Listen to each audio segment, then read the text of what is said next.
Arkadaşlar herkese merhaba. Yeni bir videoyla beraberiz arkadaşlar. Bugünkü videomuzda geçenki videomuzun biliyorum içerisinde bir konu vardı. Beynin ikinci bölümünü çalıştır diyen bir yaratık vardı. Beynin ikinci bölümünü kullansınlar. Yani bize söylediği bir mesaj vardı. Beynin ikinci bölümünü kullanma. Bu beynin ikinci bölümünü kullanma nedir? Bunu yaratık da anlatmadı. Ben de sormadım. Bilerek sormadım. Çünkü beynin ikinci bölümünü kullanmayı o yaratık size söylemez. Benim söylemem de doğru değil. Benim söylemem doğru olsaydı ben de size söyleyebilirdim. Bakın bugün öyle bir davetli çağırıyorum. Gelip kendisi anlatacak size beynin güçlerini, beynin, zihnin ikinci bölümünü nasıl kullanırız ya da beyinle ilgili, beyin güçleriyle ilgili bir davet yapıyorum. Bu daveti daha önce dayım çok yapardı. Ben de ara ara yapardım. Beyinle ilgili bu gördüğümüz enerjisel olsun, ışıksal olsun, beşinci boyutun veya dördüncü boyutun enerjileri olsun, metafizik varlıkların verdiği enerjiler olsun. Bunları bir şekilde bir de insanoğlunun biyoenerjisi var. İnsan vücudunun bir biyoenerjisi var. Bunu da kontrol etme diye bir yöntem var. Bunu gelen davetli, özel davetli bakın özel olarak çağırdığım davetliye soracağız. Her şeyi tek tek bize söyleyecek. Bakın farkında olmadığımı zannetmeyin. Herkes sormuş. Beyin ikinci bölümünü sormadınız, anlatmadınız, işte bir şey yapmadınız. Videolar, işte sorular böyle yarım kalıyor diye söyleyen arkadaşlarımız olmuş. Bugünkü videoyu bekleselerdi, sabretselerdi zaten böyle bir şey olacaktı. Hemen mumumuzu yakalım.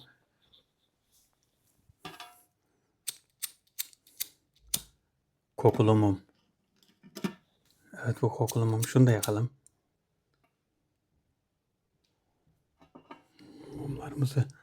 Mumlarımızı yansın. Davetimize başlayacağız. Arkadaşlar bugünkü videomuzun sponsoru Emre Gül. Emre Gül bugünkü videomuza sponsor oldu. Bizi uzun yıllardır yani bayağı bir uzun zamandır takip ediyor. Emre kardeşime buradan teşekkür ederim. Hemen ismini yazalım buraya. Emre Gül aslında da Emre Gül'üm. Sevgilerimle kardeşim.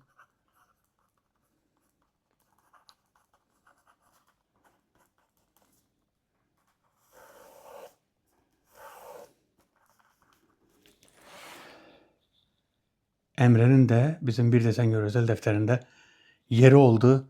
Bizim defterimizde yeri olan arkadaşlarımıza buradan selam olsun. Bizi destekleyen, bize sponsor olan arkadaşlarımıza buradan selam olsun. Emre çok teşekkür ederiz videomuza destek olup bizi destekleyip ve kendine ismini deftere yazdırdığın için. Buradan sana sevgiler selamlar olsun. Kendine çok dikkat et. Rabbim işini gücünü rast getirsin. Kazadan beladan kötülüklerden de korusun. Hemen davetimize başlayalım ve başladığımız davet bakalım beyinle ilgili neler söyleyecek. Arkadaşlar videolarımızın herhangi birine sponsor olmak için hakandemir.mefor@gmail.com'dan Hakan'a bir mail göndererek videolarımızın herhangi birine sponsor olabilirsiniz. Bismillahirrahmanirrahim. La yedru ma ismihi şeyin fil ardı ve lefs semai ve huve semil alem. Bismillahirrahmanirrahim. La yedru ma ismihi şeyin fil ardı ve lefs semai ve huve semil alem. Bismillahirrahmanirrahim. La yedru ma ismihi şeyin fil ardı ve lefs semai ve huve semil alem. Arkadaşlar koruma duasıdır. Koruma duasını sabah 3 defa, gece yatmadan önce 3 defa okuyun.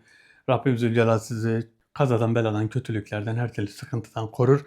Küçük çocuklarınıza da 3 defa okuyup üfleyebilirsiniz. Onlar okuyamıyorsa, ezbere bilmiyorlarsa. Bu şekilde yaparsanız Allah Zülcelal'ın teminat altında olur. Allah Zülcelal'ın, Rabbimizin ismine sığınırsanız zaten onun garantisi altında olursunuz. Rabbim cümlemizi korusun.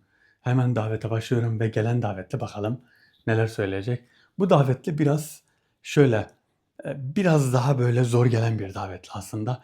Biraz daha hatır için gelen gibi bir şey. Yani biraz daha zor gelen bir şey. Gelmeyecek gibi bir davetti de.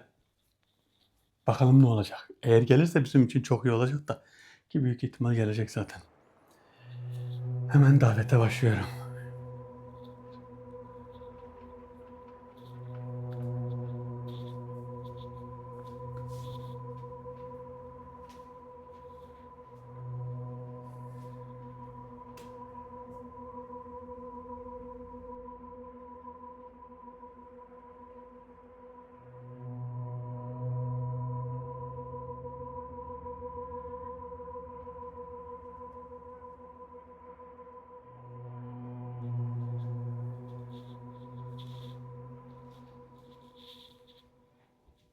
Evet, davet şu an açık.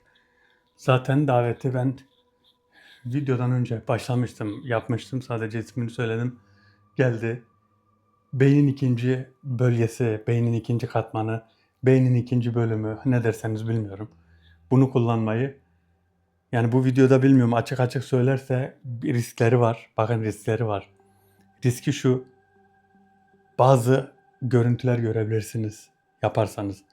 Bazı şeyler görebilirsiniz. O yüzden belki de şimdi zamanı değildir, açık açık söylerse size bir açığa kavuştursun, sizi bir bilgilendirsin diye bu daveti çağırdım. Davetle neler söyleyecek bilmiyorum. Büyük bir bölümünü de zaten kısmadan, kesmeden paylaşmayı düşünüyorum. Bakalım ne söyleyecek? Bu beyni kullanma hakkında neler söyleyecek? Hep beraber göreceğiz. Evet, davetli. Eğer gelmezse bakın, gelmezse başka bir davet var, onu yapacağım. Bu davette çünkü biraz zor geliyor. La ilahe illa ente subhaneke ve kuntu minez zalim. La ilahe illa ente subhaneke ve kuntu minez zalim. Beyin hücrelerini, beyin damarlarını bir şekilde kullanma, bir şekilde beyin damarlarıyla bir şeyleri yönetme veya bir şeyleri açığa çıkarma. Ne bileyim, aklınıza ne gelirse bir şekilde beyin damarlarını yönetebilirsiniz. Beyin damarlarıyla mesela şöyle beyin düşüncesiyle mumu söndürebilirsiniz. Bakın, bu yapılacak bir şey, olabilecek bir şey. Olmayacak bir şey değil. Çok farklı şeyler var. Bunları bizim videolarımızda göreceksiniz. Yavaş yavaş zaten her şeyi öğreneceksiniz. Ben de çok çabuk öğrenmenizi istiyorum. Çünkü aramızda bizi izleyen kimler izliyor bilmiyorum. Bu izleyenler bizi izleyen bazı cahil kişiler de var. Bunlar etkilenmesin diye, bunlar sorun çıkarmasın diye çoğu şeyleri açık açık göstermiyorum. Ama bakalım. Davetli. La ilahe illallah.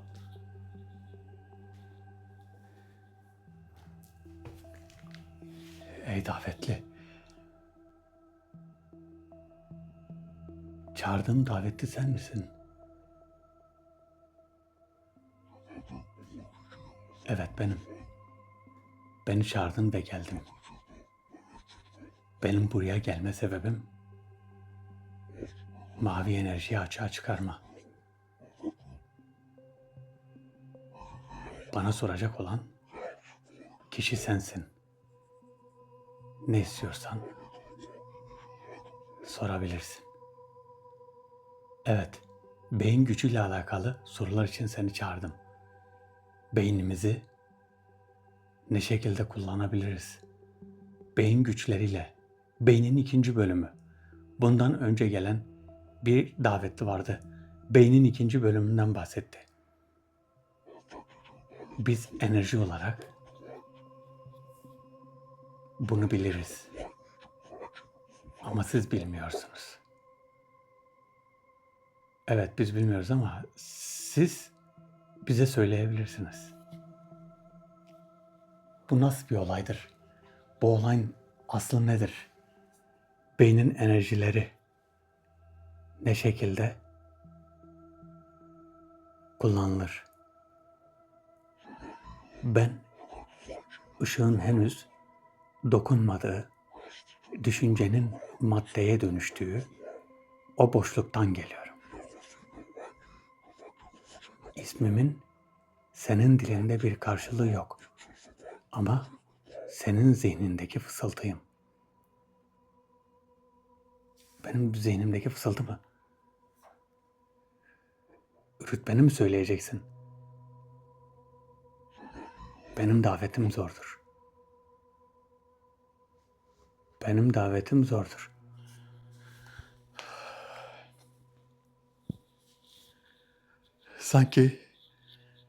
Sanki kendini tanıt, rütbeni söyle gibi şeyler söyledim. Senin davetin zordur, biliyoruz davetin zor da.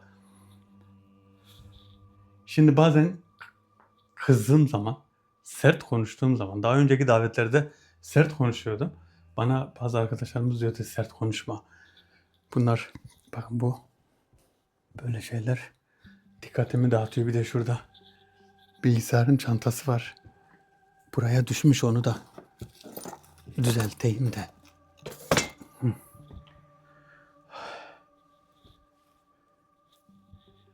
Dikkatimi karıştırmasın diye. Ben beynin maddeye, düşüncelerin maddeye dönüştüğü yerden gel. Aslında verdiği mesajlar çok önemli. Çok önemli çünkü dediği şu. Benim diyor düşüncelerin, dur ama ne demişti ya? Şöyle demişti. Ben ışın henüz dokunmadığı düşüncenin maddeye dönüştüğü bir boşluktan gelir. Düşüncenin maddeye dönüştü. Bakın o boşlukta olursanız şöyle bir şey olur. Düşüncenin maddeye dönüştü. Mesela şöyle. Bakın burada belki olmayabilir. Yani burada olmazsa şöyle düşünüyorsun. Düşüncenin aslında olur. Düşüncenin maddeye dönüşü. Bakın Veysel Karani Hazretleri elinde hurma çekirdeklerinin altına çeviriyordu. Düşünceyle, gerçi o bir maddeydi, başka bir maddeye çeviriyordu. Yoktan var etmek sadece Allah Zülcelal'a aittir. Allah Zülcelal'dan başka kimse yoktan var edemez. Ama var olan şeyi değiştirebiliriz. Bir de size bakın düşünceyle alakalı bir şeyden bahsedeceğim. Geçen rabıta dedim, bakın rabıta. Rabıtanın yeri çok büyük. Size şunu söyleyeyim. Bakın. Rabıta yapın. Rabıtayı yaparsanız bakın bunu size detaylı bir şekilde diğer kanalda söylemeye çalışacağım. Rabıtayla birçok şeyi görebilirsiniz. Şöyle, ben Akşemseddin Hazretleri'nin türbesine gittiğim zaman bir rabıta yaptım. Rabıta şu, türbenin olduğu bir yerde. Mesela dışarıda da olabilir. Ama o bölgede olacak. O makamın bölgesinde olacak. Bir rabıta yapın. Mesela bir yolsuzsunuz ya, böyle bir şeyiniz var. Bir merak içindesiniz. Burada ne oluyor? Burada acaba dua ettim, acaba bir şey oldu mu? Kabul oldu mu, ya da burada ne var? İçimde bir sıkıntı var. Acaba ne olabilir? O an bir rabıta yapın. Kapatın gözlerinizi. O rabıta, ben görmek istiyorum diye. Kalbinizle görmek istiyorum diye söyleyin. Bunu aslında bu videoda anlatmak istemiyorum. Çünkü hem videonun konusu dağılmasın diye, hem de davetli geldiği zaman yarıda kalmasın diye. Yarıda kaldığı zaman çoğu zaman diyorsunuz bir konuya başlıyorsun, yarıda kalıyor, ondan sonrası gelmiyor. Orada bir rabıta yaptım ve rabıtada gözümü kapattım. Orada çok güzel bir şey gördüm. Yani genelde görenler, rabıtayla görenler bir şey görürse yanındaki çok sevdiğini anlasın. En sevdiği kişi. Yani sevdiklerini anlasın. Ben şimdi burada anlatacağım. Bizi sadece beni sevenler izlemiyor ki. Sadece bizi Bir Desen Gör ailesi izlemiyor ki. Bizi seven çok dostlarımız var, çok arkadaşlarımız var, çok abilerimiz var, ablalarımız, teyzelerimiz, bir sürü arkadaşlarımız var. Tamam, onlar hepsi zaten, siz hepiniz benim başımın tacısınız. Ama bizi izleyen düşmanlarımız da var. Beni sevmeyen, haset içindeki, böyle nefret içindeki olan kişiler de var. Onlar da var. Böyle terbiyesiz, ahlaksız, böyle insanlıktan nasibini almayan kişiler de var. Bunlar aileden. Ben bunlara kızmıyorum. Bunların ailesine kızıyorum. Aile terbiyeyi vermediği için onlar da ahlaksız bir şekilde büyümüşler. Terbiyesiz. Bakın, ahlaksızlık, terbiyesizlik küfür değildir. Nedir? Ahlaksız diyorsun ya. Ahlak verilmemiş. Ahlak öğretilmemiş kişi demek. Terbiyesiz. Terbiye verilmemiş, terbiye öğretilmemiş kişiler demek. Ne yazık ki sosyal medyanın içinde büyük bir kitle var. Böyle büyük bir kitle. Gelene sövüyor, gidene sövüyor. Gerizekalı laflar ediyorlar. Oturuyorlar, konuşuyorlar. Bunlar eksik oldukları için. Toplum içinde hiçbir şekilde söz hakkı verilmeyen kişiler. Kendilerine kanıtlayamayan kişiler. Aciz kalan kişilerdir bunlar. Ama topluma kazanılması lazım, değil mi? Kazanılmıyor. Topluma kendilerini kazandırmıyorlar. La ilahe illan tesbhaneke inni kuntu mine zalimin. La ilahe illan tesbhaneke inni kuntu mine zalimin. La ilahe illan tesbhaneke inni kuntu mine zalimin. Ey davetli. La ilahe illallah. Bu davetli biraz enerjisi güçlü ama geç geliyor. Geç gelme. Acaba çıktım ya. Şimdi geçen bir arkadaşımız demiş, döndüğünüz zaman niye çıkmıyor? Niye? Farklı bir yerde. Bakın, evin ışığı içerisi zaten. Ben bu ışığı yükseltmişim. Normalde ışık biraz daha karanlık olması lazım. Bir de evin içi aydınlık, açık renk. Açık renk olduğu için şöyle La ilahe illallah, La ilahe illallah, La ilahe illallah. Karşıda. Evet, karşıda.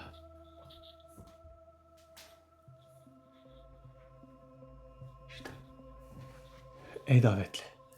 Şimdi benim sana soracaklarımı bana cevapla. Ben senin düşüncelerin maddeye dönüştüğü boşluktan geliyorum diyorsun. Bu boşluk 4. boyut mu? 5. boyut mu? Bu boyutlara ben gittim. Beni bilmiyor zannetme. Biliyorum. Sen benim ismimde fısıltı değilsin. Senin ismini biliyorum. Benim dilimde ismin fısıltı falan değil. Zihnimdeki ismin de fısıltı değil. Neden buradasın? Senden yardım istemedim. Sadece beyin güçlerini anlatmanı istiyorum. Siz, insanoğlu, 5 duyunuzun hapishanesinde yaşıyorsunuz. Gördüğün her şey bir illüzyon. Bana bakma, beni zihninin içindeki o sessiz noktada hisset. Zihnimin içindeki sessiz nokta neresi? Beyin boşluğu mu? Senin beyin dediğin o et parçası aslında evrenin şifrelerini çözen devasa bir radyo alıcısıdır. Ama siz onu sadece hayatta kalmak için kullanıyorsunuz. Peki ne için kullanacağız? Hayatta kalmak için, evet. Bir de aklımızı kullanmak için. Yani o şekilde yaşıyoruz değil mi? Daha başka ne yapabiliriz ki? Varsa bildiklerin bize anlat. Sen beyin gücünden bahsediyorsun. Ne yapabiliriz? Biz sadece kısıtlı varlıklarız. Biz bazı şeyleri çözemeyebiliriz. Bizim öğrenmemiz lazım. Öğrendiğimiz her şeyi yapabiliriz. Eğer odaklanmayı bilseydiniz, bu odadaki atomların titreşimini sadece düşünerek durdurabilirdin. Atomların titreşimi mi? Evet. Ben de bunu soruyorum işte. Nasıl? Atomların titreşimini nasıl durduracağız? Bunun eğitimini aldığını zannediyordum. Ben aldım, sen tekrardan anlat. Anlatır mısın? Atomları nasıl titreştiririz? Bu maddeyi dondurmak demektir. Ya da o atomları hızlandırıp ateşi ellerinle yakabilirsin. Nasıl yakabilirim? Düşüncelerinle ateşi yakabilirsin. Düşüncen ile molekülleri birbirine sürtürerek yakarsın. Ateşi ellerimle yakabilirim. Molekülleri düşünerek, şöyle belki insana biraz saçma gelebilir. Bazı kişilere, bazı arkadaşlara saçma gelebilir. Ateşi düşünerek yakabilir. Mesela mumu şöyle. Düşünce gücüyle mum yaktınız mı hiç? Kim yakmıştır? Kimse yakamamıştır. Yakabilen belki de vardır. Yanlış yapmış olan kişiler vardır. Şu an deli dediğiniz birkaç kişi belki onu yapmıştır. Dünyada, belki Türkiye'de yoktur. Belki de vardır. Dünya üzerinde deli, meczup diye adlandırılan kişiler belki de bu beyni kullanmıştır. Atomları bir şekilde ateşe çevirip Mesela muma bakıp mumu beyin gücüyle yakabilmiştir. Bu olabilir mesela lambayı. Lambayı beyin gücüyle. Bir ara çok denedim biliyor musunuz? Mesela bu olayları tam olarak çözmeden önce. Oturuyordum mesela, düşünüyordum. Düşünceyle bir şeyi hareket ettirmeyi düşünüyordum. O kadar yoruluyor ki beyniniz, aşırı yoruluyor. Bu uygulamadan sonra ne oluyor biliyor musunuz? Sanki bir kamyon odun taşımışsınız gibi, bir kamyon taş taşımışsınız gibi yoruluyorsunuz. Çünkü beyin çok aşırı şekilde yoruluyor. Ama niye yoruluyor? Yöntemi bilmediğimiz için. Yöntemi bir bilirsek, tabii herkes yapamaz bunu. Yani ben burada göstersem bile herkes yapamaz. Sadece itikadı kuvvetli kişiler, sabırlı kişiler bunu yapabilir. Beynini samimiyetle kullanabilecek kişiler yapabilir. Bu çok önemli bir şey. Biz mesela beynin sağ noktası, ben size dedim ya, beynin sağ noktasını kullanırsak sizin için sıkıntılı olabilir. Mesela ben beynin sağ noktasını kullanırsam buradaki o metafizik iyi veya kötü ışınları görebilirim. Boyut ışınlarını görebilirim. Bu sefer dersin ki herhalde tansiyonum düştü. Burada mavi bir ışık var. Millete diyeceksin ileride mavi bir ışık var, kimse görmeyecek. Sonra yakınların sana diyecek ki tansiyonun düştü. Gel seni bir hastaneye götürelim. Yani sizi hastaneye gideceksiniz. Hastanede tansiyon ölçecekler. Tansiyon normal. Ama siz diyeceksiniz burada da kırmızı mavi ışıklar var. Sonra sizi ruh ve sinir hastalıklarına gönderecekler. Orada da olmayan bir şeyi göstereceksiniz. Diyeceksiniz bakın burada böyle bir şey var. İşte burada bir kapı var, burada bir delik var, kara bir delik var. Doktorlar birbirlerine bakacaklar. Diyecekler bu acil bir şizofrenik vaka. Bu olmayan şeyleri gösteriyor. Aslında var ama görmeyen kişi öyle diyecek. Görmeyen ve bilmeyen kişi sizi deli olarak bilecek, deli olarak gösterecek. Çünkü insanoğlu bu şekilde. Hayatın kanunu bu şekilde. Bir insan bilmediği bir şey, görmediği bir şeyi imkansız der, olamaz der. Bazı arkadaşlarımız var böyle diyor. Bu videolardan bahsediyorum, hocalara bahsediyorum. Hoca dediği imamlara, işte cami imamlarına falan sormuşlar. Onlar da demiş ki ya böyle bir şey olamaz, kamera çekemez. Cami imamı havasçı değil ki. Cami imamı okulunu okumuş, mezun olmuş. İşte namaz kılmayı öğrenmiş. Dinin vecibelerden işte dini bilgileri öğrenmiş kişidir. Orada namaz kıldırır, vaaz verir. Bunun dışına çıkamaz. Böyle dediğim mesela çoğu şeyi bilmez. Hadislerden haber olur, dualardan haber olur. Bilir bunları. Bilmesi gerektiğini bilir. Havas çok ayrı bir şeydir. Havas. Havas eğitimi çok değişik bir şeydir. Cami hocasıyla, mesela cami hocası değil de şöyle söyleyeyim. Bir hemşireyle bir doçent bir olur mu? Mesela hiç ameliyat bilmemiş, görmemiş bir hemşireye desen ki bir insana kalbini başka bir insana takma diye bir uygulama varmış. Bu hemşire onu görmemiş, öyle bir şey görmemişse der ki bu bir imkansız ya. Bir kalbi başka bir kalbe takabilir misin? Olmaz. O kanı nasıl durduracaksın? O kalbi durmadan oraya nasıl atacaksın? Ama ne oluyor? Öyle bir şey var. Ama o hemşire görmediği için diyecek ki yok böyle bir şey olamaz. Bizimkine de öyle diyorlar. İşte cami hocaları diyor. Cami hocasına git. Bakın cami hocasına gidin. Deyin ki bir musallatlık bir durum var. Bize yardım edin. O da der ki gidin bu işlerle uğraşan bir havas hocasını bulun. Biz yardımcı olamayız. Biz bir şey diyeyim. Biz sadece dua okuruz. Dua okumanızı tavsiye ederiz. Başka bir şey diyemezler. La ilahe illallah. Ben hiçbir şekilde ağırlığını hissetmiyorum o yüzden biraz fazla konuşuyorum da. O şekilde bizim şöyle bir tane medreseden bir tane hoca var. Hoca hemen hemen 60-70 yaşında. 70 yaşlarında var. Bir tane arkadaş oraya gitmiş. Abisi ne? Musallatı vuramış. Böyle değişik şeyler görüyormuş. Demişler ki sen hani medresede hocasın. Yaşında çok büyük, hepimizin alimisin, alim bir insansın. İşte biz ne yapabiliriz? O da diyor ki benim işim değil bu. Bir hoca bulmanız lazım. Havas hocası bulmanız lazım.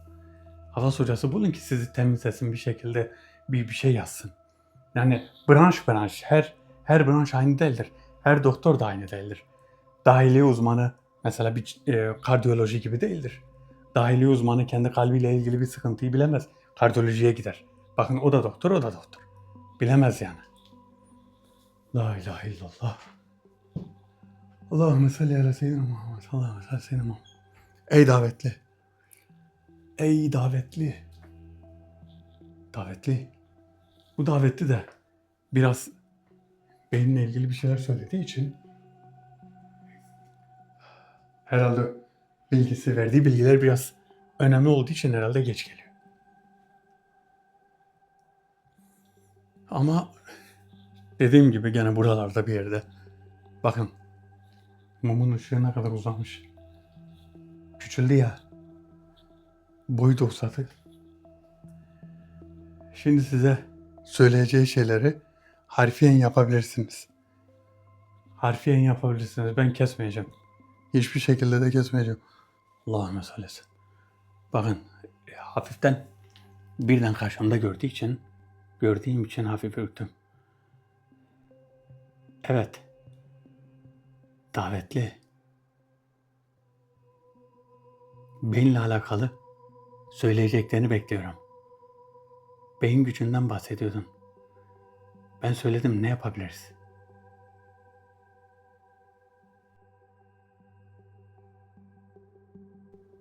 Düşünceyle atomların titreşimini nasıl durdurabiliriz, bize onu söyle. Beynin ikinci bölümünü nasıl kullanabiliriz? Sizin mucize dediğiniz şey sadece doğru frekansa ayarlanmış bir zihindir. Eğer doğru frekans ile zihninizi ayarlarsanız atomları da durdurursunuz, beyninizi de kullanabilirsiniz. Ne? Beynimizin ikinci bölümünü mü? Yani her şey zihinle ilgili değil mi? Kesinlikle öyle. Bak, şu an benimle konuşuyorsun. Çünkü zihninde buna yer açtın. Eğer korkun merakından büyük olsaydı beni asla göremezdin. İnsanlar zihinlerini bir kale gibi kullanıyorlar. Oysa zihin bir köprüdür. Beyin gücünüzü bir lazer gibi tek bir noktaya odakladığınızda zamanı bükebilir, kilometrelerce ötedeki birinin kalp atışını değiştirebilirsiniz. Nasıl yani? Kalp atışlarını değiştirmek, kalbi ya heyecanlandırmak ya da durdurmak gibi mi? Eğer durdurma kolay olsa herkes birbirine zarar verirdi. Demek ki odaklanma, kalp kilometrelerce ötedeki birinin kalp atışlarını kontrol edebilmek. Kilometrelerce. Mesela kim? Şöyle bakın. Aslında bunu herkes yapıyor, biliyor musunuz? Bunu herkes yapıyor. Mesela gurbette olan birini düşünün. Mesela ben gurbetteyim. Tanıdığım birini düşünüyorum mesela. Şöyle en yakın akrabalardan biri. Kim olsun işte, bir kuzenini düşün. Onu düşün. Aklına gelsin. Bazı kişiler anında düşündüğü gibi karşı taraf onu hisseder. Hani telefonla arar ya. Der ki kalbimden az önce sen geçiyordun. Bakın kalbimden. Yani ben size aslında tüyo veriyorum. Ben size aslında yani örnekler veriyorum aslında. Bakın bunu çözmeniz lazım. Bu söyledikten bu videoyu aslında 2 defa izlerseniz ya da 3 defa. 2 defa izlerseniz mesela izlediniz bitti. 1 defa daha izlerseniz anlamadınız. 2. 3. defa izlerseniz anlarsınız. Bakın. Mesela kimi düşündün? Kardeşini düşün. Kardeşini düşündün. Aradan işte 5 dakika 10 dakika geçti. Aradın onu. Ne yapıyorsun, ne ediyorsun? O da diyor ki az önce ben de seni düşünüyordum. Az önce aklıma geldin. Ben de dedim ki bir arayayım, ne yapıyor? O sıra bakın, o sıra siz kilometrelerce ileriden birinin zihnine girdiniz. Bu nasıl oldu? Bu bir enerji. Bu enerji nasıl gitti? Bakın bu enerji aslında size söylediğim rabıtada da gizli. Rabıtada. Ama şu şöyle. Herkes rabıta yapmadan, gözünü kapatmadan ya da belli bir transa girmeden bir şekilde bir etkileme yapar. Farkında olmadan ama. Farkında olmadan. Bunu nasıl yapar? Bunu şu şekilde yapabilirsiniz. Mesela hiç haberiniz yok ama birini derin bir şekilde hatırladınız. Yani birden aklınıza biri geldi. Özlemişsiniz onu. Ona bir muhabbet beslediniz kalbinize. Bu muhabbet bir baktın karşı tarafı etkiledi. Nasıl etkili? Zihin olarak. Oradaki enerji öyle bir hızlı gider ki hani dedi ya kilometrelerce ilerideki birinin kalp atışlarını değiştirebilirsiniz diyor. Kalp atışları şöyle değişir. Sizi hatırlar. Yani siz orada öyle bir şey yaptınız. Sizi hatırladan mesela kalbi işte bir iki ritim mesela fazla atar. Ya da bir iki ritim böyle biraz daha heyecan yapar. Sizi hatırlar. İçinden, zihninden siz geçersiniz. Bu şekilde. Bunu doğru kullanabilirsek ben buradan baktığım zaman zihnimle mumu söndürebilirim. Ya da mumu tekrardan yakabilirim. Bakın bunu metafizik varlıklara soruyoruz. Metafizik varlıklar bu enerjiyi görüyorlar çünkü. Bu enerjiyi görüyorlar ve bu enerjiyi nasıl kullanabileceğimizi onlar biliyor. Yani ne yaparsak bunu kullanabiliriz. Ya da bakın bazı duygu düşünceler var. Duygu durumlar var. Mesela bazı duygular var. Üzüntü, işte ağlama ya da gülme. Komik bir şey olduğu zaman güldün. İşte bir şeye üzüldün, bir şeye şaşırdın. O sıra bir enerji çıkıyor. Bakın bilmeden. Bir şeye üzüldün, üzüldüğün an birini düşünürsen o üzüntüdeki çıkan enerji o düşündüğün kişiyi de etkiler. Direkt onu etkiler.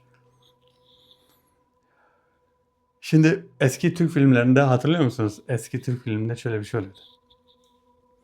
İşte çocuğu orada şeyle vuruyorlar. İşte Cüneyt Arkın'ı söyleyeyim. Cüneyt Arkın Allah rahmet eylesin. Cüneyt Arkın'a buradan mesela adam silah sıkıyor. Cüneyt Arkın vuruluyor. Öbür taraftan gurbetteki annesi böyle yapıyor. Öyle yapıyor. Ne oldu diyor. Yok bir şey diyor. Oğlunu hatırlıyor. Bakın bu aslında bu gerçekten var ama o kadar bariz değil. Filmde biraz abartılmış. Yani filmde orada vurduğu gibi anda oluyor. Öyle bir şey yok aslında. Ama böyle bir şey var. Birine bir şey olduğu zaman diğer taraf mesela birinin işte sevdiği birinin başına bir sıkıntı geldi ya da hastalandı. Öbür sevdiği seven kişi de diğer tarafta o hastalandı diye böyle bir huzursuz olur. Ya der ki bugün acayip canım sıkın ya ruhum daralıyor. Ne oldu acaba? Ruhum daralıyor der. Sizin hepinizin başına gelmiştir. Eğer başınıza geldiyse böyle bir şeyler varsa o yorumlara yazın. Siz de işte yorumlara sadece yazıyorsunuz. Sadece ben okumuyorum. Bizim gibi düşünen arkadaşlarımız da okuyor.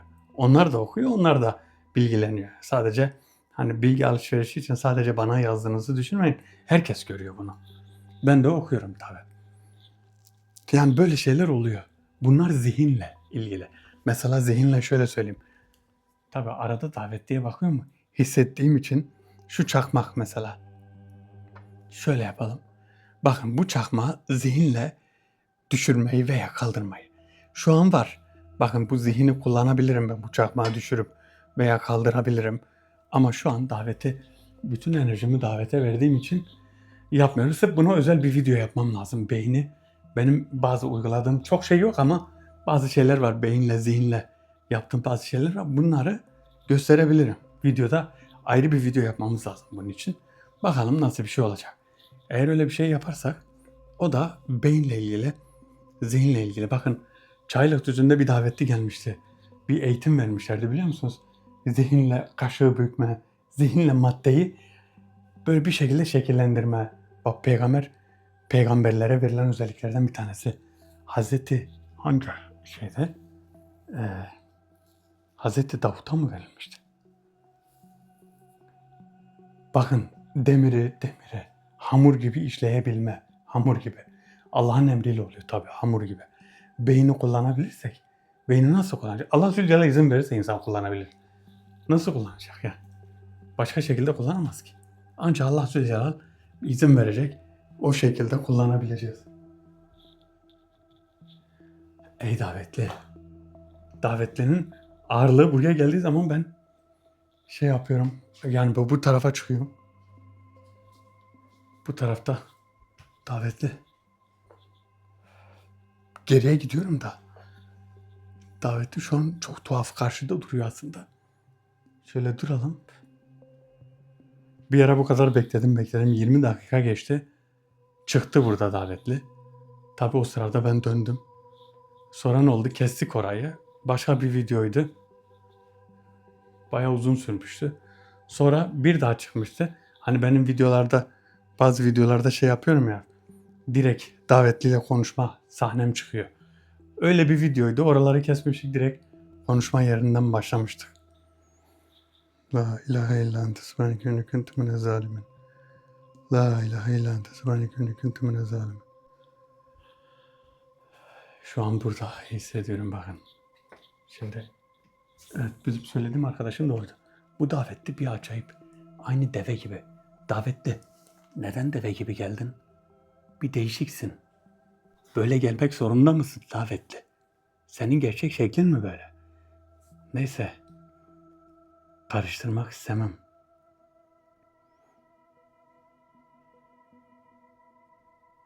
Bana demiştin beyin gücünü kullanırsan lazer gibi. Tek bir noktaya odaklanma nasıl oluyor? Zamanı bükebilir, kilometrelerce ötedeki kişinin kalp atışlarını değiştirebilirdin dedin ya. Bunu lazer gibi bir noktaya nasıl odaklayacağız? Söyler misin? Peki ya ruh? Onun bu güçle bağlantısı ne? Bu odaklanmayı bize anlat. Ruhun bu güçle alakası nedir? Ruh, bu karmaşık makinenin yakıtıdır. Yakıtı. Ruhun enerjisi olmadan beyin sadece soğuk bir işlemcidir. İşlemci mi? Bunu bir makine gibi görebilirsiniz. İşlemcinin ne olduğunu biliyor musun? İşlemci bir beyindir. Peki, anlatır mısın? Beyin odaklanması nasıl oluyor? Bizim aramızdaki fark şu. Biz maddeye ihtiyaç duymadan enerjiyi yönetiyoruz. Siz ise maddeyi, ruhunuzu ve zihninizi onun altına gömüyorsunuz. Maddeyi ve zihni mi? Kendine sor. Bugün zihnini sen mi yönettin, yoksa zihnin mi seni esir aldı? Zihnimi ben yönettim. Ama bazen zihnim de beni esir alıyor. Mesela boş ver geç şurada keyfine bak diyor. Ben de bazen zihnimi dinleyip boş verip keyfime bakıyorum. Ve ondan sonra ne oluyor biliyor musun? Bir bakıyorum her şey yarım kalmış. Zihnin esiri olmak böyle bir şey. Bir dahaki sefere kapıyı çaldığında neyi uyandırdığına dikkat et. Neyi uyandırdım ben? Büyük bir enerjiyle gelen bir dostumu uyandırdım. Bazı düşünceler bir kez serbest kaldığında geri döndürülemez. Çok değişik konuştum, bilmece gibi konuşuyorsun. Net konuşur musun? Enerjisi yüksek arkadaşın kim? Gelsin onunla da konuşalım. Sen niye deve gibi geldin? La ilahe illallah.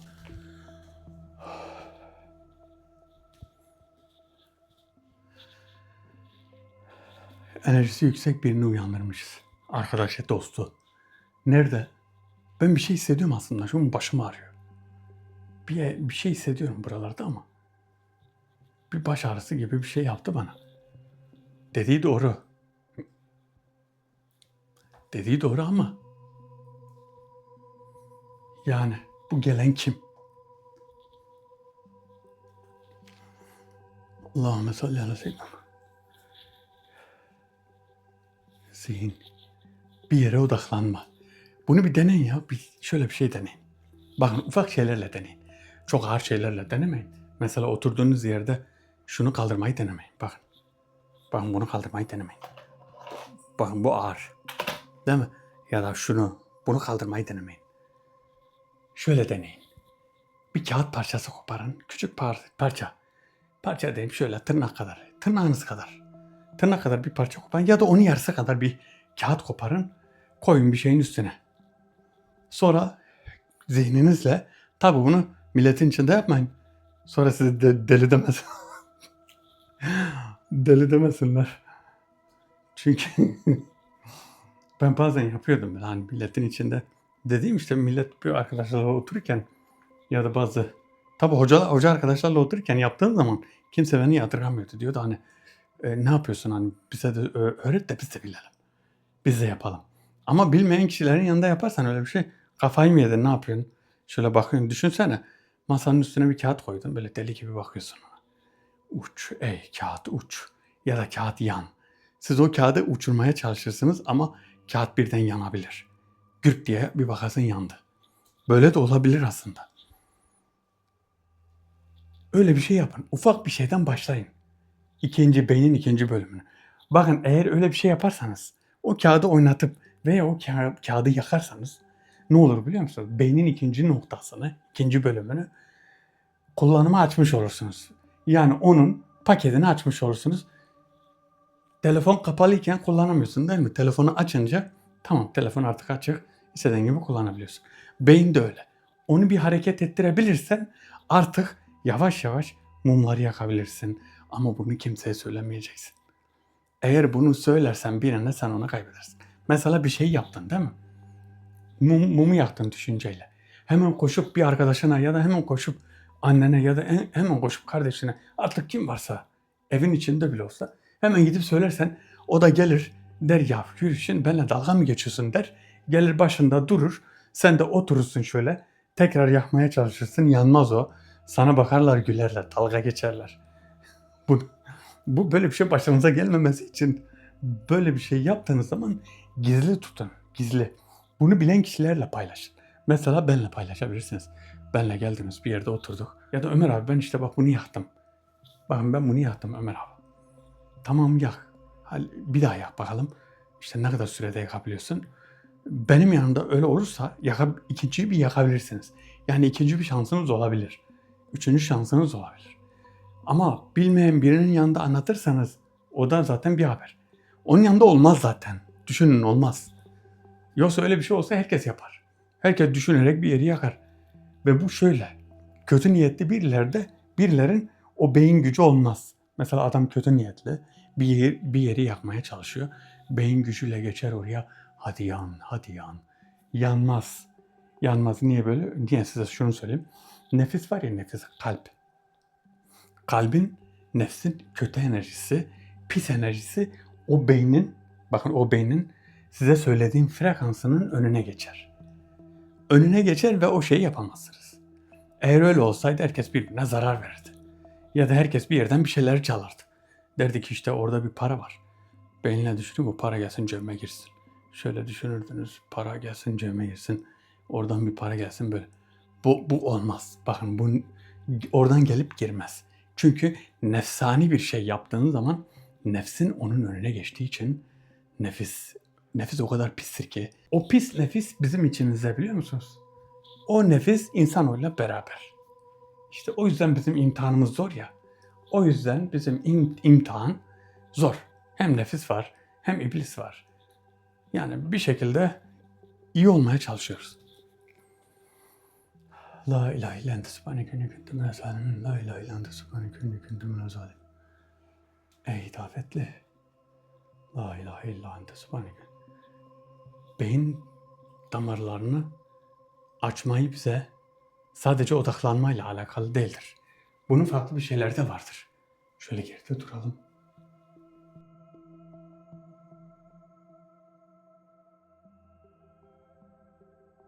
La ilahe illallah. La ilahe illa ente subhaneke inni kuntu minez zalimin.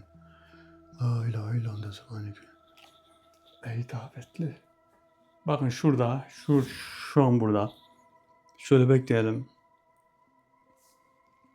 Ben odaklanma ile ilgili bir video yapacağım aslında bir gün. Beyinle alakalı, sadece sırf beyinle alakalı bir video yapacağım.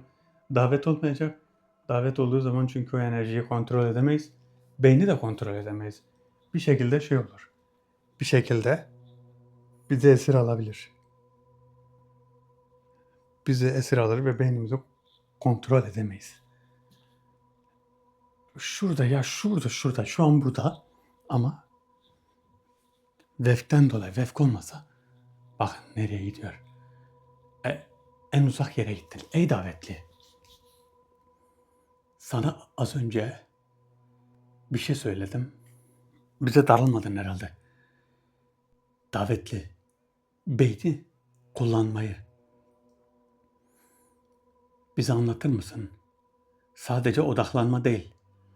Benim bildiklerimi de anlatır mısın? Senin anlatmanı istiyorum. Eğer sen anlatırsan ben bunu herkese söyleyebilirim. Ama sen anlatmazsan ben söyleyemem. Ben bunu zaten anlattım. Nasıl anlattın? Odaklanma ile ilgili mi? Beynin frekanslarını kullanmayı. Eğer bunu da bilmiyorsanız böyle yaşamaya devam edin. Her insan beynini, frekansları kullanmayı bilse bu dünya yaşanmaz hale gelir. Herkesin bilmemesi gerekir. Evet, herkesin bilmemesi gerekir de az önce anlattım ya, nefis olursa bu işler olmaz diye. Nefisle alakalı değil mi? Bazen nefis buna engel olmayabilir. Bazen kötü şeyler de olabilir. Bazen engel olabilir. Nefis bazen engel olmayabilir. Hani az önce anlattım ya, para gelsin cebime girsin. Nefis olduğu için beyin bunu yapmaz, bu enerjiyi kullanmaz dedim ya. Bazen olabilir diyor. Bazen olabiliyor. Demek ki nefsani duygularla, yani 1/1000 de olsa kötü şeyleri beyinle hareket ettirme, nefisle ilgili kötü şeyleri beyinle hareket ettirme bazı şeyler olabilir. En zor olan da nedir zaten? Ateş yakmak. Beyinle ilgili, beyinle ateş yakmak.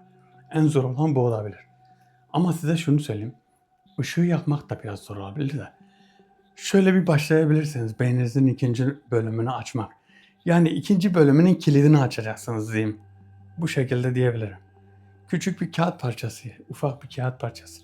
Yani ufak bir rüzgarda uçup gidebilecek bir kağıt parçası olacak. Onu indireceksiniz bir yere. Bir masanın üstüne, sehpanın üzerine. Siz de onu hareket ettirmeye çalışacaksınız. Çok fazla uğraşmayın. Çünkü kafayı yiyebilirsiniz. Sinirlenebilirsiniz. Başınız ağrıyabilir. Ama frekansı bulmanız lazım. Yani şöyle, böyle hani değil de beyinde frekans arayarak. Bakın 2. bölüm böyle oluyor.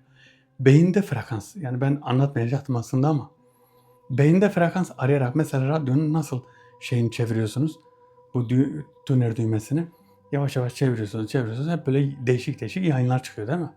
Frekansları çünkü arıyorsunuz. Frekansları kurcalıyorsunuz. Beyinde frekans arayarak onu orada hareket ettirmeyi düşünün. Mesela şöyle. Beynimin işte mavi enerjisi. Şu kağıdı ters çevir ya da şu kağıdı oynat. O olmadı. Beynin farklı bir bölümünden. Bunu nasıl anlatayım size? Şöyle, sinirle önce bir deneyin. Yani kalk oradan gibi. Sonra mutlulukla oradan kalk. Sonra şaşkınlıkla oradan kalkar mısın? Sonra işte, yani anlayın işte, siz Onu bir şekilde beyninizde anlayan anlamıştır. Anlamayan için de zaten yapmasına, anlamayan arkadaşlarım zaten yapmasın. Başını ağrıtır çünkü. Ben zaten isterim yani herkes yapsın da. Gerçi herkesin yapmasını istemem. Herkesin yapmasını istemem. Sadece güzelliklerle, kendi kafasında güzel şeyler düşünebilen kişiler veya kötülük yapmayacak kişiler bunları yapabilse çok iyi olur. Bunları yapabilse olur. Şunu öğrenmenizi isterim ama mesela mavi enerjiyi, kırmızı enerjiyi görebilmenizi. Mesela beyninizin ikinci bölümünü kullanarak bir evin içinde kırmızı ve enerjim var, mavi enerjim var. Bunu görmenizi isterim. Ama aslında bazı insanlar da görüyor. Neyi görüyor? Bir eve geliyor, içine sıkıntı girdi ya. Üf buradan daraldım diyor. Daraldım kalk gidelim. Sen daralmadın mı diyor. Yok ben daralmadım diyor. Mesela o daraldım diyen, bak onun o daraldım diyen kişi o görüyordur aslında. Bir de şöyle bir şey var. Bir yere geldiniz ya. Ay ne kadar ağırlık var bu evde. Aa diyor hemen bir bakın pat yattı. Uyudu. O kişi de mesela ben başıma kaldıramıyorum. Kalk buradan çıkalım. Bakın o da etkileniyor. O da o kötü enerjiden etkileniyor. O da aslında görmüyor. Beyin olarak etkileniyor. Beyin etkilendiği için ne oluyor bu sefer? Görmüş gibi oluyor. Yani o enerjiyi görmüş gibi oluyor. Bu video bilmiyorum nasıl oldu. Size faydası oldu mu? Olmuştur herhalde. Gelsin davetli de. Son olarak şeyi söyleyeceğim. Bu mavi enerji ve kırmızı enerjiyi görebilme. Mavi enerji ve kırmızı enerji. Onları görebilmeyi de bir de yaparsak. Davetliye şu enerjiyi de sorayım. Bakın davetli şu an burada. Tam burada. Şu an ışık var. Bakın gözükmüyor. Tam şurada. Bakın şurada. Bir bulanıklık var. Görebilecek misiniz bilmiyorum da. Bakın tam orada. Şimdi bu tarafta.